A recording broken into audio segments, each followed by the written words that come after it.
Hello good morning friends, जी के तोसा YouTube channel में आपका हार्दिक स्वागत है। दोस्तों, आज हम पढ़ेंगे 25 अप्रैल का करंट अफेयर्स।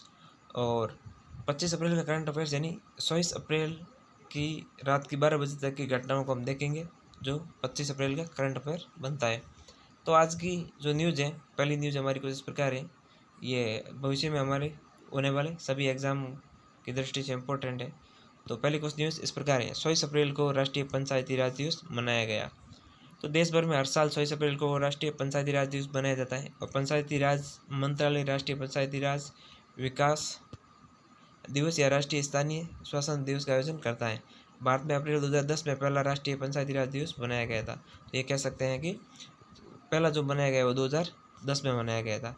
और पंचायती राज का इतिहास यही है कि 24 अप्रैल 1993 को पंचायती राज के संविधान 73वां संविधान जो संशोधन अधिनियम 1992 को मान्यता मिली थी। और पंचायत जो संस्थाएं हैं ग्रामीण स्वशासन, तो इनको राजनीतिक दर्जा संवैधानिक दर्जा दिया गया था। तो इस प्रकार हम इनको याद रख सकते हैं।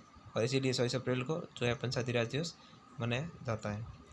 अगली जो हमारी न्यूज़ है वो कुछ इस प्रकार है। विश्व पशु चिकित्सा दिवस है वो 24 अप्रैल को मनाया जाता है।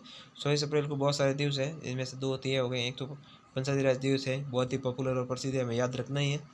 और विश्व जो पशु चिकित्सा दिवस है वो 24 अप्रैल को मनाया जाता है, इनको भी हम याद रख सकते हैं। और ये जो है विश्व पशु चिकित्सा दिवस या वर्ल्ड वेटरनरी डे है, हर साल अप्रैल के चौथे शनिवार को मनाया जाता है। और 2021 में ये दिन 24 अप्रैल 2021 को मनाया जा रहा है। और कोविड-19 संकट पर विभिन्न पशु चिकित्सा प्रक्रिया को ध्यान में रखना और पशुओं की समस्याओं का समाधान करना और पशु चिकित्सा के योगदान का बनाने के लिए 2000 से बनाई गई है। अब अगले जो हमारी न्यूज़ है कि शांति के लिए बहुपक्षवाद और कूटनीति का अंतर्राष्ट्रीय दिवस, ये भी कब 24 अप्रैल को मनाया जाता है। तो शांति के लिए अंतर्राष्ट्रीय बहुपक्षवाद और कूटनीति का अंतर्राष्ट्रीय जो दिवस है वो भी 24 अप्रैल को विश्व स्तर पर मनाया जाता है। शांति के लिए बहुपक्षवाद और कूटनीति का अंतर्राष्ट्रीय दिवस पहली बार संयुक्त राष्ट्र यूएन में 24 अप्रैल 2019 को मनाया गया है। बहुपक्ष का मतलब होता है किसी भी चीज़ को अपने एक ही एंगल से या अपने एंगल से या अपने फ़ायदे के हिसाब से नहीं, सबका साथ सबका विकास और सभी पक्षों को उसमें शामिल करना या उसके और क्या फैक्टर हो सकते हैं उनको भी शामिल करना। तो इसका जो उद्देश्य है कि शैक्षिक और सार्वजनिक जागरूकता बढ़ाने की गतिविधियों के साथ शांति के लिए बहुपक्षवाद और कूटनीति के लाभों के बारे में प्रचार करना, जानकारी और वैश्विक स्तर पर क्या शांति, सुरक्षा, विकास, मानवाधिकारों को बढ़ावा देना। और जो संयुक्त राष्ट्र है शांति मानवाधिकारों के लिए शांतिपूर्ण तरीके से, तो इन सब लक्ष्यों को ध्यान में रखते हुए यह दिवस मनाया जाता है।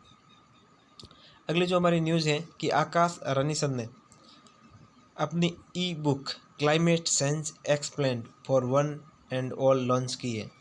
तो ये जलवायु कार्यकर्ता लेखक आकाश रानीसन ने पृथ्वी दिवस पर अवसर पर एक नई पुस्तक हाल ही में पता है आपको, पृथ्वी दिवस 23 जो 22 अप्रैल को बनाया गया, तो उनके आधार पर इन्होंने ये क्लाइमेट चेंज जो पुस्तक लिखी है। कुल मिला के जलवायु परिवर्तन की जागरूकता बढ़ाने के लिए उससे संबंधित लिखा है कि कार्बन फुटप्रिंट बढ़ रहा है, ग्रीन हाउस प्रभाव है, इन सब जैसे विषयों पे अब सोचने की ज़रूरत है। और सब आगे आए हैं और ऐसे मुद्दों को जो क्लाइमेट चेंज का इशू है उसका समाधान निकालें। अगली जो हमारी न्यूज़ है कि प्रसिद्ध गुजराती हिंदी फिल्म अभिनेता अमित मिस्त्री का निधन हो गया। ये लोकप्रिय गुजराती और हिंदी फिल्म अभिनेता अमित मिस्त्री, जिन्हें आखिरी बार अमेजन प्राइम वीडियो सीरीज़ जो है बंदिश बैंडिश में देखा गया, इनका हाल ही में निधन हो गया, तो हम याद रख सकते हैं। अगली जो हमारी न्यूज़ है कि आरबीआई ने अतुल चक्रवर्ती को एचडीएफसी बैंक के अंशकालिक अध्यक्ष के रूप में चुन लिया है। आरबीआई भारतीय रिजर्व बैंक बैंकों का बैंक है, ने पूर्व आर्थिक मामलों के सचिव जो सेक्रेटरी हैं उनको अतुल चक्रवर्ती को नियुक्त किया गया है। और ये गुजरात कैडर के 1985 बैच के IAS अधिकारी है। इतना शायद कोई डिटेल में ध्यान नहीं रखना है, हमें ये ध्यान रखना है कि एचडीएफसी से रिलेटेड कोई फैक्ट याद रख सकते हैं। जैसे एचडीएफसी बैंक का मुख्यालय मुंबई महाराष्ट्र में है और इसके एमडी और सीईओ अभी शशिधर जगदीश है, आदित्यपुरी के बाद, पहले आदित्यपुरी हुआ करते थे। एचडीएफसी बैंक की टैगलाइन है वी अंडरस्टैंड योर वर्ल्ड, ये हम याद रख सकते हैं एग्ज़ाम की दृष्टि से। अगला जो हमारा क्वेश्चन है वो इस प्रकार जो हमारी न्यूज़ है कि विश्व प्रयोगशाला पशु दिवस 24 अप्रैल को बनाया जाता है। 24 अप्रैल को बहुत सारे दिवस बनाए जा रहे हैं, तो पंचायती राज दिवस तो ध्यान रखना ही है, साथ ही ये भी हम ध्यान रख सकते हैं। प्रयोगशालाओं में जानवरों के लिए विश्व दिवस, world day for animal in laboratories, विश्व प्रयोगशाला पशु दिवस या प्रयोगशाला पशुओं के लिए विश्व दिवस के रूप में मनाया जाता है 26 अप्रैल को, ये हम याद रख सकते हैं। आगे जो हमारी न्यूज़ है कि कुछ इस प्रकार है, आरबीआई ने कॉमर्शियल बैंकों को प्री कोविड लाभांश के 50% तक भुगतान की अनुमति दी है। आपको बता दें 31 मार्च 2000 लॉकडाउन हो गया था, तो जो फाइनेंशियल ईयर है वो ख़त्म होता है। आपको बता दें कि एक वित्तीय वर्ष है जो 1 अप्रैल से शुरू होता है और 31 मार्च को ख़त्म होता है। तो आरबीआई ने बैंकों से कहा है कि आपने जो भी लाभ कमाया है वो जमा करवा दीजिए। लेकिन जब कोरोना आ गया था और कोविड-19 की वजह से लॉकडाउन लग गया था, बैंकों का लाभांश भी कम हो रहा था और गतिविधियाँ, बैंकिंग गतिविधियाँ, आर्थिक गतिविधियाँ कम या रोक लग गई इसलिए।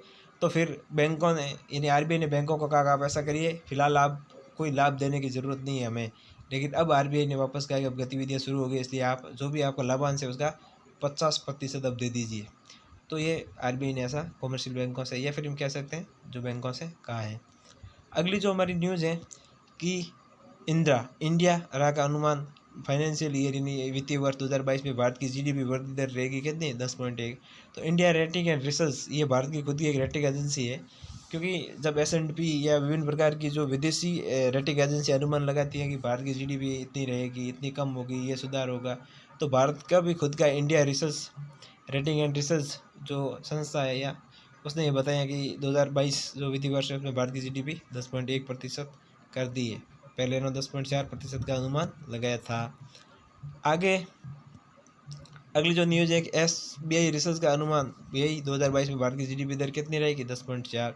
तो भारतीय स्टेट बैंक जो रिसर्च है उन्होंने वही वित्तीय वर्ष 2021-22 या फिर 22 के लिए कहा है कि भारत की जो जीडीपी वृद्धि दर है वो 10.4% रहेगी। ये पहला अनुमान था वो 11% का था और बढ़ती हुई कोविड-19 समस्याओं को देखते हुए ऐसा अनुमान घटाया गया। तो निश्चित तौर पे आपने आज 25 अप्रैल की करंट अफेयर में कुछ न्यूज़ देखी है जो हो सकता है भविष्य में होने वाले एग्ज़ाम में इनसे रिलेटेड कोई क्वेश्चन पूछा जा सकता है, तो आप आसानी से उसको हल कर सकते हैं। और अगर आपको ये वीडियो पसंद आया हो, इससे कुछ सीखने को मिला हो, तो इस वीडियो को लाइक करिए, शेयर करिए, कमेंट कीजिए और चैनल को सब्सक्राइब कीजिए। धन्यवाद।